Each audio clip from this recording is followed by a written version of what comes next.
જય ગુરુદેવ. મારું નામ યશેશ સુરેશકુમાર રાવલ છે. ક્યાંથી આવો છો? પાલનપુરથી જ આવું છું દાદા. કઈ જગ્યાએ, કઈ સોસાયટીમાંથી? Tirupati bungalows 1, Abu road highway. અને શું કરો છો તમે? હું અત્યારે હાલ જીઈબીમાં નાયબ ઇજનેર તરીકે ફરજ બજાવું છું પાલનપુરમાં. બરોબર. હું જ્યારે ફર્સ્ટ ટાઈમ મને ખભામાં સર્વાઇકલનો ઇસ્યુ હતો, ગરદનમાં પાછળના ભાગમાં બમ્પ નીકળ્યો હતો અને ટેકરો થઈ ગયો હતો. હું લગભગ 6 મહિનાથી નિરાંતે રાત્રે આમ કહેવાય ને પ્રોપર ઊંઘથી સૂઈ નહોતો શક્યો. મને ઊંઘ મળતી જ નથી. મારા આખો દિવસ હાથ ખેંચાયેલો રહેતો હતો. મારા હાથમાં બેરાશ ટોટલી આવી જતી હતી, જણજણાટી પણ નથી થતી. હાથમાં હું કંઈ પકડી શકતો એવું હતું નહીં. એના પછી મેં 6 મહિના તો સહન કર્યું. સાથે સાથે મેં ફિઝિયોથેરાપી પણ કરાવી. ફિઝિયોથેરાપીથી પણ મને ફરક પડ્યો હતો. પણ પછી પાછું મારી કદાચ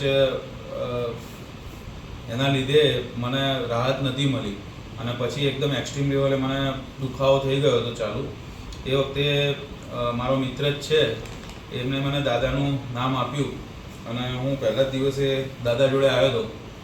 દાદાએ મને 5 મિનિટ તપાસ કરીને મને થોડી એમણે એક્સરસાઇઝ કરી હતી અને એક્યુપ્રેશર વડે એમણે અમુક મારા પોઈન્ટ દબાવ્યા હતા. વેરી ફર્સ્ટ ડે મને લગભગ 70% જેવી રાહત થઈ ગઈ હતી અને મને એ દિવસે વેરી ફર્સ્ટ ડે જ મને શાંતિ નિરાંતે ઊંઘ આવી હતી. ત્યારબાદ દાદાએ મને 2 દિવસ સલન બોલાવ્યો.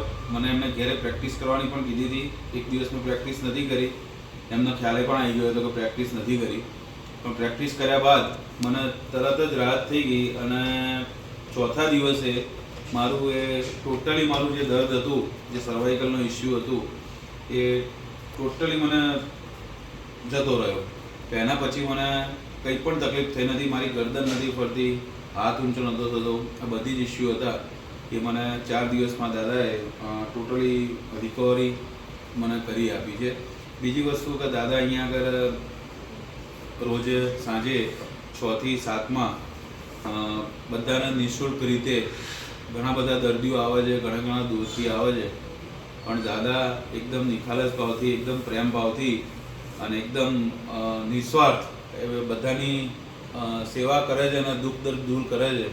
મારું તો દુઃખ કશું નહોતું. માનથી મોટા દુઃખ મેં મારી 4 દિવસની અંદર નજર સામે જોયા છે. તો તમારા પણ કોઈ સગાવાલા હોય, આડોશી પડોશી હોય કે કોઈ મિત્ર મંડળમાં હોય તો હું તમને ચોક્કસ આગ્રહપૂર્વક કહું છું કે તમે દાદાની મુલાકાત લો. નિઃશુલ્ક છે. દાદા ઉપર તમે દાદાને બતાવો, 100% તમને તમારા દર્દમાં રાહત મળશે. જય ગુરુદેવ. પહેલા દિવસે આવ્યા હતા, તમારી ગરદન ફરતી નથી એવું તમે કહેતા હતા, સાચી વાત છે? ગરદન ફરતી નહીં દાદા, હાથે નતો ઊંચો થતો. ગરદન તો ફેરવું એટલે મારે નસો બધી ખેંચી જતી. તો તમારા શબ્દ મને યાદ છે કે ગરદન બી હલતી નથી. પહેલા દિવસે ટ્રીટમેન્ટ આલ્યા પછી તમારે ગરદન ફરવા લાગી એવું તમે બોલતા. 100% શું કહેવું છે આ મિત્રોને? પહેલા દિવસે મારી ગરદન આમ સેજ પણ જોઈ નતું શકાતું. મારે જો રાઈટ સાઈડ કે લેફ્ટ સાઈડ જોવું હોય તો મારું આખું બોડી ફેરવવું પડતું હતું, શરીર આખું ફેરવવું પડતું હતું, ત્યારે હું જોઈ શકતો હતો. પણ અત્યારે તો વિડીયોમાં દાદા આવી જ ગયું હશે, મારી ડોક વધારે ફરી. એટલે બધાને આગ્રહ કરું છું કે મુલાકાત લો ચોક્કસ, તમારા દુઃખ દર્દ દૂર થશે. આ સંદેશો વધારે તમારા મિત્રોને શેર કરો.